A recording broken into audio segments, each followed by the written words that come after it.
Hello, good afternoon, and welcome back to Thad's LinkedIn Live. Hello, Thad. How are you? I'm well. How are you, Vicky? Yeah, really good. Thank you. Yeah, really good. Today we're talking about anger. We're talking about Anger. when a relationship ends, how anger is one of the most natural responses that a person could expect if they've been caught off guard or they're just having feelings that come up as anger. And I would say quite often it's justified. Yeah. Hmm. Can be. Can be justified. I mean, there's anger and then there's rage, and we don't want to get the two confused. I mean, being angry, hurt, feeling grief, that can be justified that you have anger towards somebody for a betrayal. To go into the extreme of anger, into the rage, I don't think there's a justification for that. But for the angry, for the hurt feelings, it's yeah, there can be justification, but we can talk a little bit more about that because there's a lot to unpack in what it means to be angry at your ex and what Mm, happens. thank you. Yeah. Yeah, thank you for making that differentiation right up front. I think it's such an important thing to understand what are we talking about when we talk about anger versus rage and just knowing what that means for each person. And I um yeah, I imagine there's a price that is paid when we have anger, whether that's anger or rage. I imagine that there is some cost to having that rigid emotion. So looking forward to getting into that conversation. Yeah. Yeah. Yeah. Well, Would you say yeah. that I'll just ask you, is it important to feel the anger? Do we let it go? Like, what's the first thing for people to just recognize that obviously anger is a natural response to Hmm. events? What do we do with it? Well, I would put the question, would we deny our feeling of happiness or joy? Because it's equally an emotion. So to say I want to deny my anger because we have shame or embarrassment, or we were taught not, that anger is a negative thing, but anger is a feeling. It's I was discussing this recently with someone just last night. How he was talking about his anger and how he has this anger, and I said, anger doesn't have a logic. It's an emotion. It's like happiness doesn't have logic. It's a feeling. It's an emotion. So how we have emotions, they're ours and they're legitimate and they should be honored and respected. It's just what we do with them is the thing. Like, yeah, anything that goes to an extreme then becomes, if you like, our defect. It becomes our failing. But anything that's caught within the normal realms of parameter and we have good attitude and a good behavior around it, then that's okay. So anger is a legitimate feeling to have because it's a trigger to say a boundary's been crossed. I feel unsafe. I feel I've been hurt. I feel I've been betrayed. So it's a legitimate boundary that comes up. So what do we do with it? That's what's key. And you Mm, mentioned costs and what that costs. And so there's a lot to just the cost to anger and what we do with that and what it makes us do. Yeah. yeah. Thank you for that. So, did you want to maybe touch on what Yeah. it can cost a person to Sure. hold on to the anger and grief and not process it in a healthy, supported way?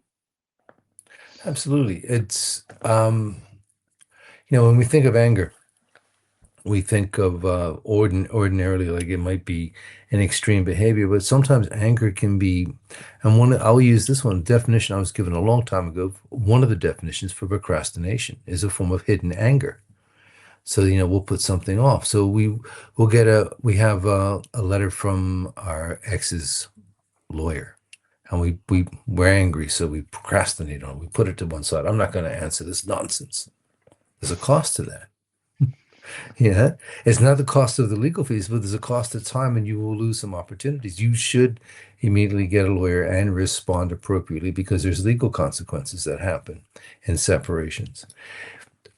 Deciding not to respond to an email, to a school event, there's a cost because that could be, a disappointment to your child. The anger of weaponizing our children in this process, right? Because you want to get back at your ex. There's a cost to that, and there's a long-term cost. Then, of course, we just have financial cost as well. That, going through this is not an inexpensive process, but it doesn't have to be necessarily overburdensome. But it just requires managing these feelings so that they don't overwhelm us. They're not that crashing wave that drowns us, but rather something that it hits us, but we have the tools around us and support to help us navigate the pain and the anger. And remember, anger is a boundary's been crossed. And it raises something, and anger is also a natural process of grief because we're angry at the loss. And we've said this before, when a relationship ends, there's a death here. There's the death of something that was the dream of what it was and what it was to be. And anger is a natural byproduct. And, it shouldn't be denied or suppressed because suppression of an emotion, it does come out sideways and in the most inappropriate and inopportune times. Hmm. Yeah. Very wise, very true. I think we've all experienced that, where we've tried to suppress an emotion. It could be anger, it could be sadness, as you said, grief. Yeah. They're all really parts of the same story. And when we suppress it, it really shows up when we least expect it. And Yeah. so when we talk about managing or working with an emotion in a healthy, supported way, what does that look like for you and for your clients? Well, managing in a healthy way is, sometimes there has to be an outlet. So have to go talk to somebody. I mean, going to a therapist, it may be you just need to just scream into a pillow because there's just so much energy that's pent up. Just think of it as energy. I mean, we can talk about Arkuvudu when she goes into her zoomies. It's it's energy being let out, and anger builds up in the body, and it needs a release. And it can be go for a walk, go for a run, go to the gym. You know, um, when we're suppressing these honest emotions that we carry, we will sometimes act in negative ways. There may be an increase in drinking, increase in eating, smoking, or other behaviors that are harmful or could have long-term harm to us. And it's finding positive ways of expressing this hurt in a good way. So using a therapist, a counselor, a coach, somebody you can rely on that can give you some tools that can say, look, here's some things that we can do. Here's some reality testing. Here's some logic in this illogical, bath that we're swimming in that makes no sense. And all the swirling feelings that come at us. And to be able to have someone say, it's okay. This is not an unnatural phenomenon. This is not unusual. This is something that's normal. And you'll be able to go through it. And to be able to healthily process it is really what's important for us.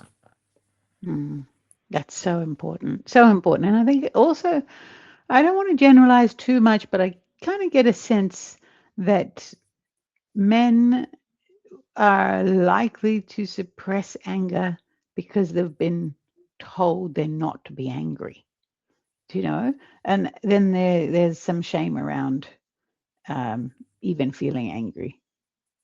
Yeah, definitely. There is shame. We as boys are shamed very early on because we'll act out in ways that you'll see it in kindy, where if a girl throws something, she's told off. But boys throw something, he may get a stronger discipline because it's scarier. And then when you get the physical differences between men and women, just as a generalization, we're shamed into not reacting in those ways where women haven't had that necessarily that experience of being shamed into it. They may have been shamed in other forms of expression of anger, but not necessarily the physical, where men will have been told, we don't do that. So, and we're also the double entendre of anger is that it is bad. So to have angry feelings are bad, and that makes you a bad person.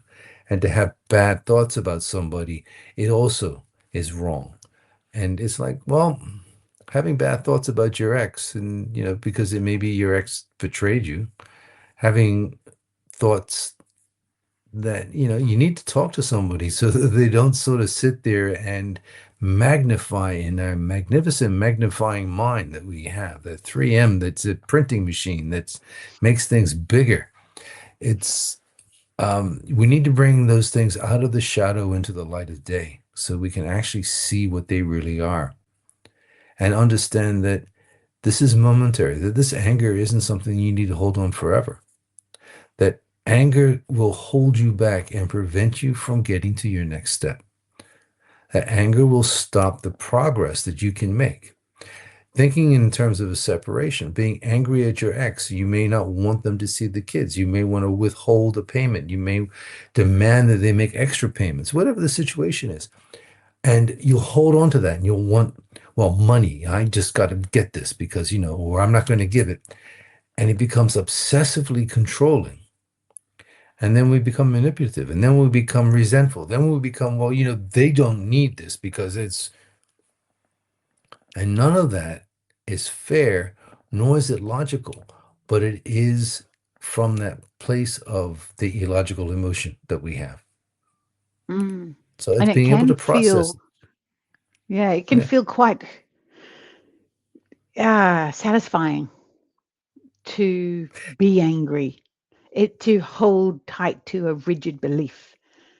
Sometimes, I well, mean, the logical mind says, yeah, this is a person holding on to what they perceive to be safety, the one thing mhm. that they can control, they're going to hold on to rigidly. And They there's also that side of just it actually feels good to be bloody angry. You know, it it's does, this. "Urgh." but it's I addictive. mean, It I can be shouldn't laugh. I addictive. shouldn't laugh, but No, yeah, yeah, no, yeah. but It can. it It's can be there's a addictive. drama involved in it. Well, because physiologically, it appeals to our reptilian brain, so everything else goes whoosh, shuts down. And then we get the adrenaline rush that comes from this anger. It's a fight, flight, or freeze. And Mm. there's an adrenaline in there, and there's a dopamines kick in. So chemically, our bodies are going, oh, this feels really good. I think I should do this again. Powerful. Mm. Right. And it's a powerful sensation in the body. Same sort of thing happens when we're really happy. Mm. Go figure it I out. like it. That, you know, I like it. it's intense emotions produce intense hormones in our body. It produces the drug that we get. I'm not going to get into the old technical stuff because it's frankly too technical. Geeking out. But Yeah. yeah, but just thinking that if we do something repeatedly that makes us feel better, we'll want to do more of it. But Mm. anger is one of those things that actually has this side effect in the body that creates a dependency to make you feel it again. Mm. And then you can justify it.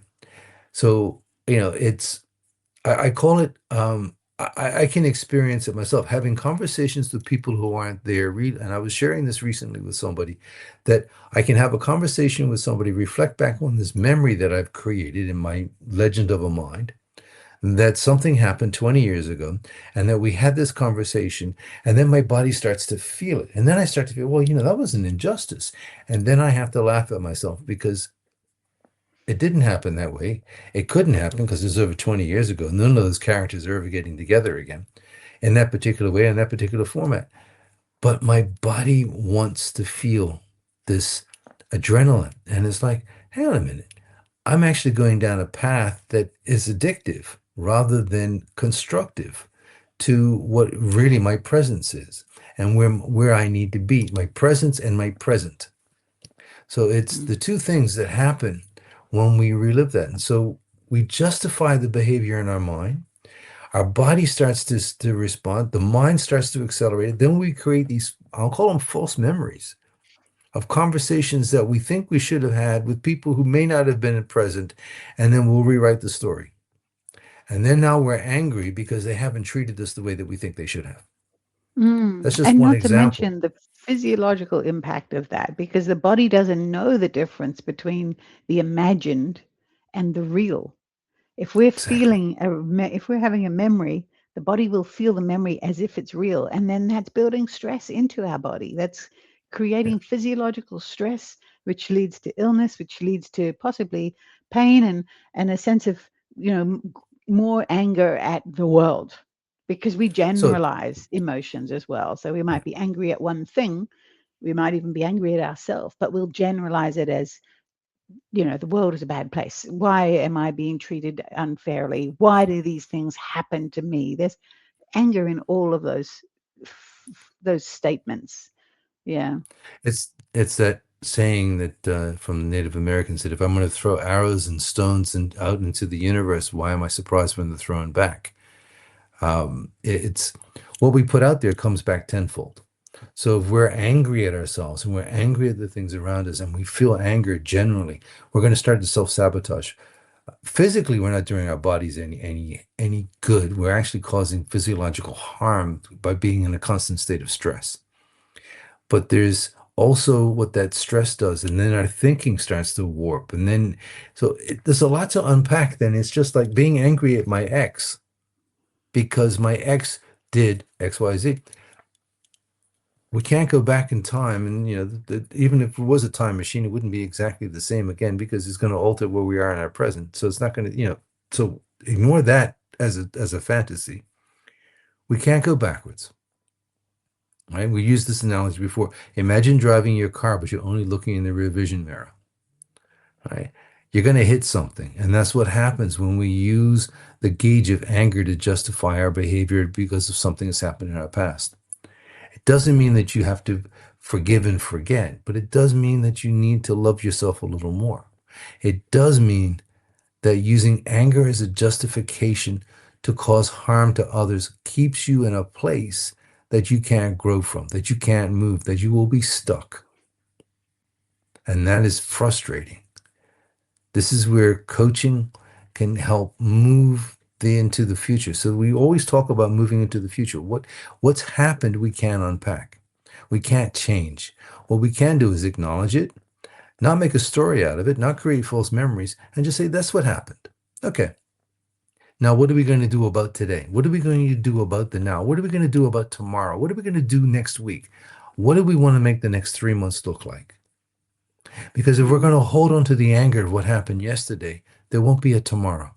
It'll be a Groundhog Day. It'll be a repeat of today, and again the next day and the next day, because the sameness will be I'm angry and I'm holding things back because I don't want progress.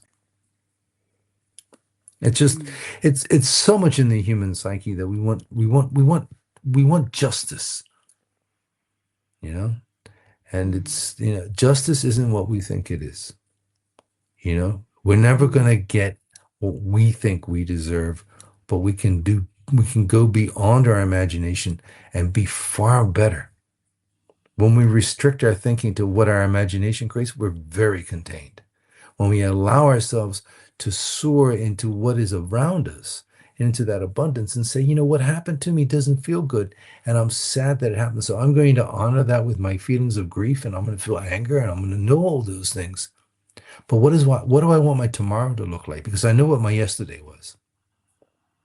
And I can only start my tomorrow today.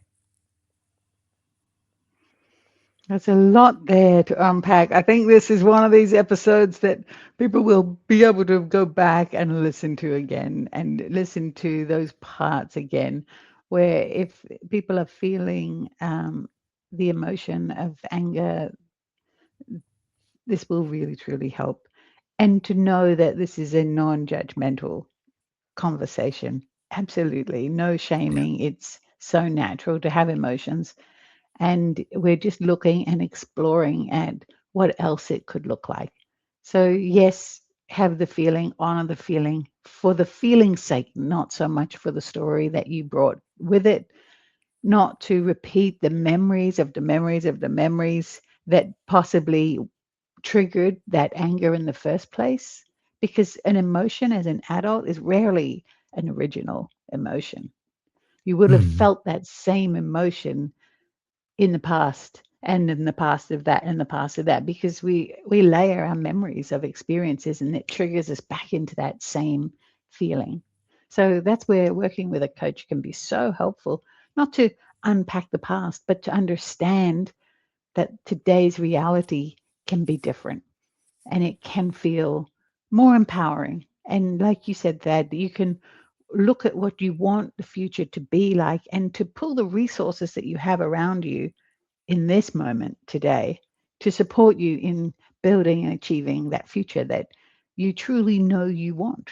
And then also to give yourself the permission to deserve it because we're all Hmm. deserving of greatness.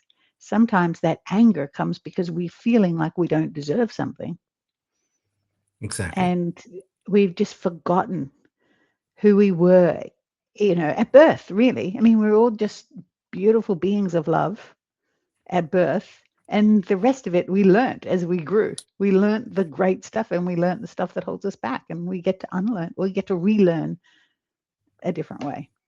So I love how We you do. just shared all that about, anger and creating a new future and knowing that there is a path, a real path. It's not an airy fairy fantasy. It's Yeah, legitimate. People get through hardship and they thrive through it. They become a better version of themselves they could have ever imagined. absolutely. Yeah. And again, our limitations are self-imposed. That, oh, I can't because I don't have enough money. Well, what does enough money look like? Do you need $2 million? You need $20 million. Is that going to be enough?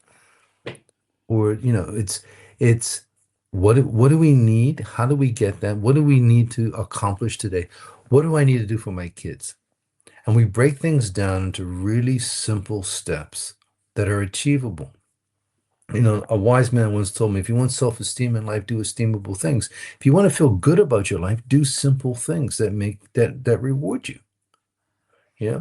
And nutrition is a big part of this, and healthier thoughts. So, the more junk food we put in, the more our body sort of starts to stuff, and that starts to justify the foggy thinking. The foggy thinking leads to anger. It's amazing how our gut and food and what we digest also is the emotions we digest. And it sounds sort of airy-fairy, but the older I get, the more I'm realizing that there's a balance between good nutrition and good outcomes in the way I handle my feelings. If I'm befuddled with sugar and stuff and junk food and fats, and I'm not, it doesn't mean don't have it. It just means don't live solely on that. Don't overengorge in it because it will fog your thinking. And then you're not going to have your best thoughts. You're not going to come from your higher self, your best place. Mhm. When you bring the logical mind to what you've just shared, it makes so much sense. Because the Yeah. reason we go for sugar and the fats and the comfort food is because we're looking to escape the pain of our emotion, even without a Yeah. conscious awareness of that. I know I've had experience where I was just like, oh, you're bored, you go to the fridge. You're tired, you go to the fridge. You're sad, you go to the fridge. You're pissed off, you go to the fridge, right? So why do you think we're going to the fridge? We're going to get food that will comfort the feelings instead of being with the feeling for the moment it's there.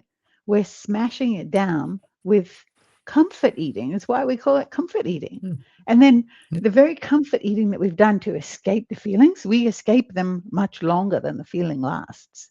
We become, Hmm. like you said, numb.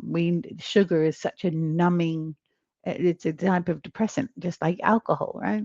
So we are choosing to numb ourselves out, and then we wonder why we're feeling like crap when we're numb. So the question would be, I've never gone to the fridge when I'm feeling really good about things. I'm feeling happy. Isn't that I interesting? haven't gone to the fridge and say, "Oh, what can I eat today?" You know, I don't grab that chocolate bar going, I'm feeling really happy. Let me stuff this with chocolate. Yeah. That's so interesting. Well, because why is that, do you think? I think because when I'm having the negative thought and I'm now remembering that this is a negative feeling, and if negative feelings are bad, I shouldn't have them. So let me put them to one side. So I need to stuff it. I need to bury it. I need to get rid of it. I've never been taught that I can recall from my flawed memories not to celebrate a joy. But I do recall being told to suppress a negative, a feeling of anger or sadness, or suck it up, or big boys don't cry. those sort of things. So it was always important to hear those and not have the opportunity to honor those feelings. I'm now an adult. I can honor my feelings. I'm not 3 to 5 to 7 years old, Mm, right? And that's the difference. mm, I am I am fully integrated in myself and accept my feelings as they come. What I do with them is what my responsibility is as an adult. And I've had the help to do that mm, and the wisdom to call on that help. mm. Thank you for that. I think we have both lived experience of anger. I mean, I'd be surprised if anybody seeing this hadn't had some lived experience of anger. I remember really seeing myself as quite an angry person and recognizing that at some stage of my growth and evolution, was able to see that a lot of my behaviors were based on an undercurrent of anger. And being able to identify that was so helpful because it allowed me then to address the anger. So, it's not a therapy session, but I think it's just interesting to tune in that everyone has these experiences. It's so normal, and what we do with it, like you said, is really our choice, and it's our responsibility. Particularly if we have kids, we're coming out of a relationship. We want to preserve the parental relationship and support the children the best we can. Then we do have a responsibility to act to understand ourselves better. Hmm. We do. Mm, And we want to model that behavior that we want our children to see, that we want to be an example to show them that things can be tough, but we don't need to let them be overwhelming. We don't need to be angry about it. We don't need to be acting hurt or striking out. We can do this in a good way that shows a good path. And it's a mm, choice. But would you rather your heart or would you want to have it back? So it comes down to making good choices today helps with the good choices for the future. Making choices from a position of anger or resentment or trying to get revenge, I've never seen it come out with a better outcome for the individual. mm. Thank you, Thad. This has been a genuinely useful conversation, and I'm certain that many people will benefit from it. You can listen back to it, stop it, pause it, make notes. I think this has really been very useful, and it's helped us to remember that anger is real and valid, and that there are times when it really makes sense, and then what we do with it in those moments is our responsibility as adults to learn a new way that is more productive, more healthy for all people involved, including the person feeling it. So Mm. I just want to wrap up by reminding people that we are here on LinkedIn just about every Wednesday at lunchtime discussing various topics related to divorce and separation. You being the divorce coach and mediator, you work with a number of professionals. Today we touched on nutrition. You work with family lawyers, accountants, and so forth. If there's any professionals who are working with people who are separating and feel that conversations like this could be helpful for their client, then by all means, Mm. you're available for a call, right? Absolutely. Thank you. And they can reach out to us on admin@betteroutcomes.au. Yeah. Wonderful. Thank you, Thad. See you again Thanks. soon. All right, all Absolutely. the best. And thanks to those who were watching today live, and for those of you watching recording, and a special shout out to you, Craig. Cheers.